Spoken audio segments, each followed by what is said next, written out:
Managing Director ABC Design Communication, ο ρόλος του neuromarketing στις πωλήσεις. Επίσης ενδιαφέρον το θέμα.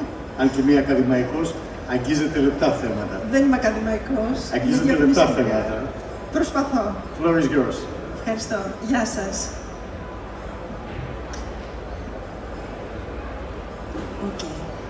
Πώς επιλέγουμε τι θα αγοράσουμε, γιατί ενώ μπαίνουμε σε ένα κατάστημα και έχοντα αποφασίσει τι θα αγοράσουμε, φεύγουμε με κάτι άλλο, σας έχει συμβεί ποτέ? Εμένα συχνά. Τι είναι αυτό που αλλάζει την απόφασή μας, τι είναι αυτό που καθορίζει την καταναλωτική μας συμπεριφορά? Το marketing.